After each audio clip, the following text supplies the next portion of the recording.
राज्यपालांसोबत तुमची चर्चा झाली, बैठक झाली, काय म्हणणं होतं त्यांचं, तुम्ही त्यांना काय म्हणता? राज्यपाल महोदय आज आपल्या संभाजीनगर औरंगाबादच्या खासदार आमदार आणि वेगवेगळ्या पक्षाचे लोकप्रतिनिधी तसा पक्षाचे संघटनेचे प्रमुख यांना भेटण्यासाठी त्यांनी हा दौरा केलेला दिसतोय। त्यांनी आम्हाला विचारलं आपण कसं आपलं काय म्हणणं आहे काय नाही, आणि मग आपल्या जिल्ह्याच्या किंबहुना जालना जिल्ह्याच्या ज्या काही समस्या आहेत त्या आम्ही त्यांच्यासमोर मांडल्या की जे सरकारला सांगून आम्ही थकलेलो आहोत, सरकार त्याच्यामध्ये काहीच करत नाही, तुम्हाला त्याच्यामध्ये लक्ष घालावं लागेल, आणि त्या मागण्या आम्ही त्यांच्याकडे मांडल्या, किंबहुना काही सूचना केल्या। त्यांनी आम्हाला एक सकारात्मक प्रतिसाद दिला आणि त्याच्यातून आम्ही त्यांना भेटून आता परत आलो। इतर जे काही मुद्दे होते, आत्ताचे दुष्काळ झाला, अतिवृष्टी झाली किंवा मदतीचे प्रश्न किंवा पीक विम्याचे प्रश्न, त्या संदर्भात काही बोललात का? त्यावर काय तेच सांगतो मी आपल्याला। सर्वप्रथम मी त्यांना सांगितलं की शेतकऱ्याच्या पीक विम्याचा अतिशय महत्त्वाचा प्रश्न आहे, आणि प्रधानमंत्र्यांनी पीक विमा द्यायला योजना तर डिक्लेअर केली।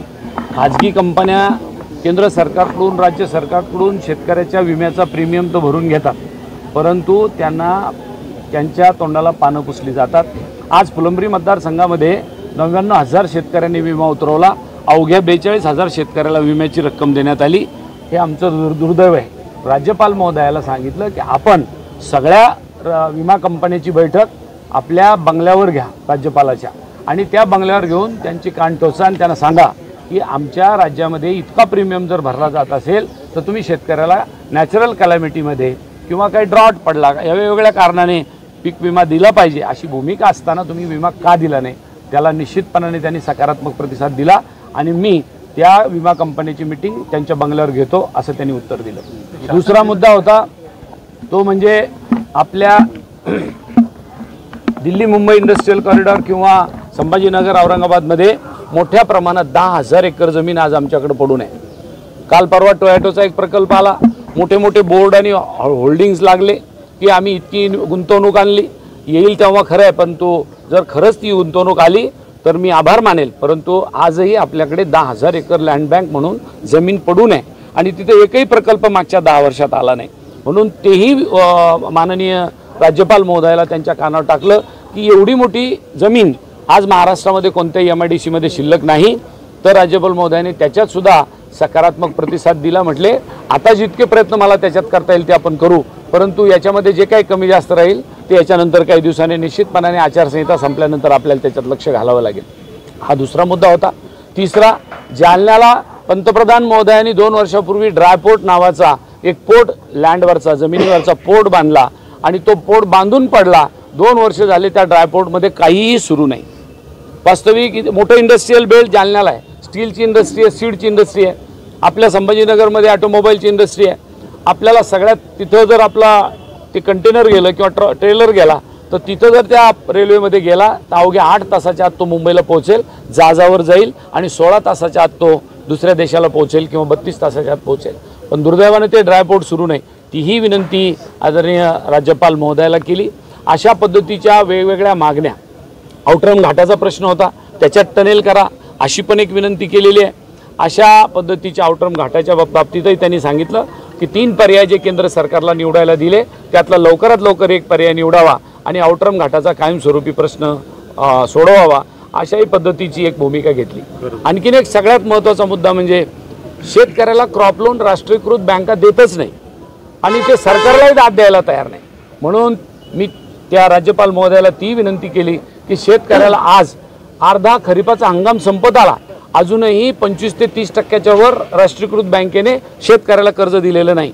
अशा परिस्थितीमध्ये राज्यपाल महोदयाला सांगितलं की आपल्याला त्या बँकर्सची एखादी मुंबई पातळीला एखादी बैठक घेता आली आणि त्यांना सांगता आलं की या खरीप हंगामाचं शेतकऱ्याचं क्रॉप लोन तात्काळ अदा करावं की जेणेकरून शेतकऱ्याला आत्महत्या करण्याकडे त्याचा ओढ होणार नाही। आणि त्याचबरोबर त्यांनी सिबिलची अट रद्द केली म्हणतात, पण बँका पुन्हा सिबिलची अट लावून धरतात। अशा वेगवेगळ्या पद्धतीचं निवेदनही त्याच्यासोबत मी माननीय राज्यपाल महोदयाला दिले। अशा स्वरूपाच्या मागण्या त्यांच्याकडे मांडल्या, पण त्याचं या वेळेला मला जरा वेगळा जाणीव झाली की या राज्यपाल महोदयाने पहिल्यांदा लोकप्रतिनिधीचं गाऱ्हाणं ऐकून घेण्याची भूमिका घेतलेली आहे आणि आम्ही त्यांचं स्वागतही केलं की आपण आमची भूमिका ऐकायला किमान मराठवाड्यामध्ये आलात. मग आणखीन आपल्या मराठवाड्याचा आपला तो वैधानिक विकास मंडळाचा प्रश्न होता, समान पाणी न्याय पाणी समान न्याय पाणी वाटपाचा इश्यू होता. असे वेगवेगळे प्रश्न घेऊन आम्ही त्यांच्यासमोर आज समोर गेलो.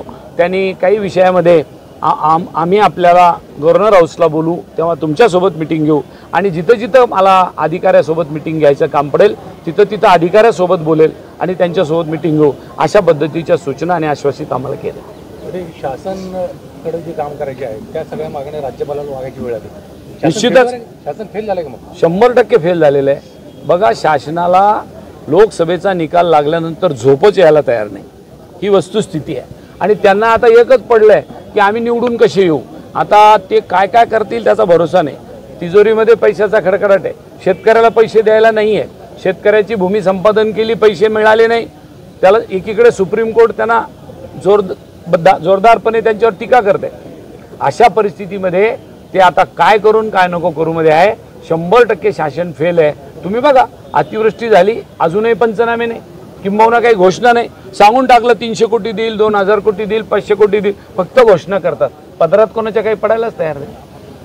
तर गेल्या कॅबिनेट बैठकीमध्ये 59,000 कोटीच्या तरतुदी करण्यात आल्या होत्या, पण अजूनही पैसा वर्ग करण्यात आलेला नाही. त्या 40 लाख वाढलेल्या आहेत. 46,000 जवळपास 14,000 होते आणि 25 रेग्युलर टोटल 59. अजून शेतकऱ्याच्या आत्महत्या वाढलेल्या आहेत, तर 500च्या वर शेतकऱ्याच्या आत्महत्या मराठवाड्यात झालेल्या आहेत. कशी गंमत आहे बरं का. हे दुर्दैव आहे आपलं.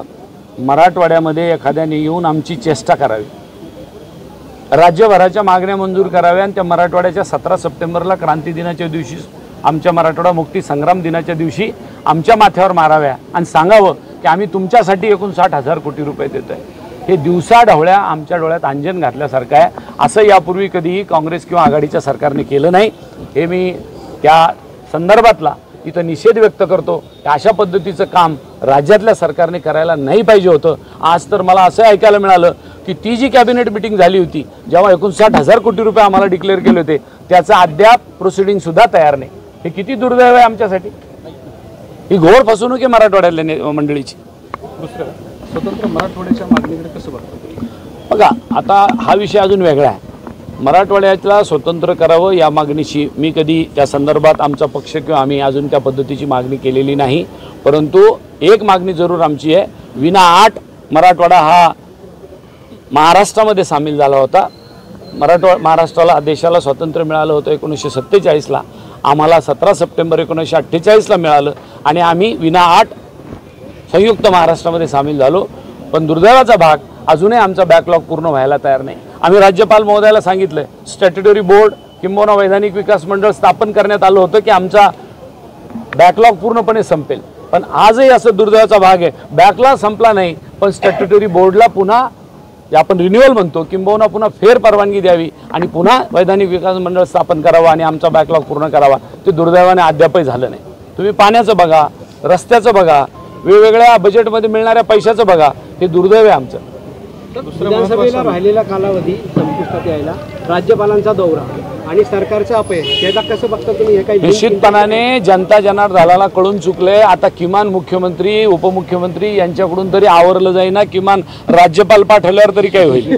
पण त्याचा दुर्दैवाने असा इम्पॅक्ट आलाय की लोकांना कळून चुकलं की शेवटी राज्यपालाला यावं लागलं आणि लोकांची गाऱ्हाणी ऐकावी लागली. दुसरा मुद्दा की तुमचे जे पराभूत मतदारसंघाचे माजी खासदार आहेत त्यांनी तुम्हाला असं आव्हान दिलेलं आहे की लोकसभेमध्ये मराठा समाजाला ओबीसीतून आरक्षण द्यावं अशी तुम्ही मागणी करून दाखवावी. बरं, आमच्या पक्षाची जी भूमिका असेल निश्चितपणाने मी त्याच्याबरोबर राहील.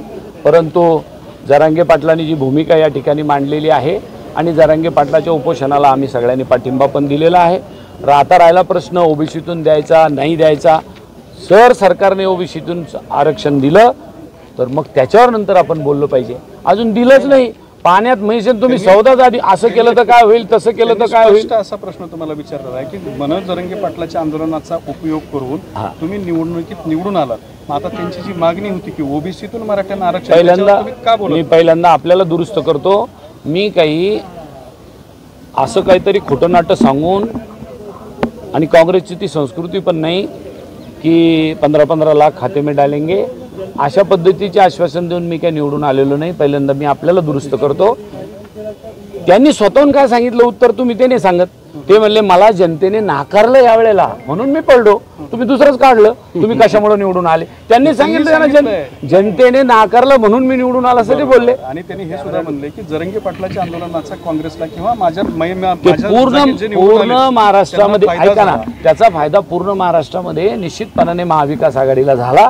त्याचं कारण आहे की सनदशीर मार्गाने कोणी आंदोलन करत असेल आणि त्या आंदोलनावर जर कधी हे सरकार गोळीबार करत असेल, लाठीचार्ज करत असेल तर स्वाभाविक समाजाला सगळ्या चीड येणारच आहे. म्हणून खऱ्या अर्थाने आंदोलन पेटलं. पुढचा प्रश्न असा होता की ओबीसीतून मराठ्यांना आरक्षण, मला आता तुमची भूमिका काय? परत तुम्ही त्याच्यावरच येता.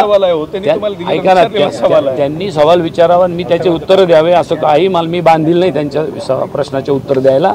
ज्या वेळेला पक्षाच्या व्यासपीठावर असा प्रश्न ऐरणीवर येईल त्यावेळेला आम्ही आमची भूमिका स्पष्ट करू.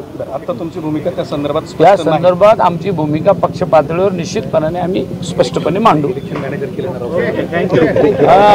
आता तेवढंच राहिलं होतं. मला असं वाटतं तुम्हाला पुरलं आता एवढं. अजून घेऊ का तुम्ही? अजून थँक्यू.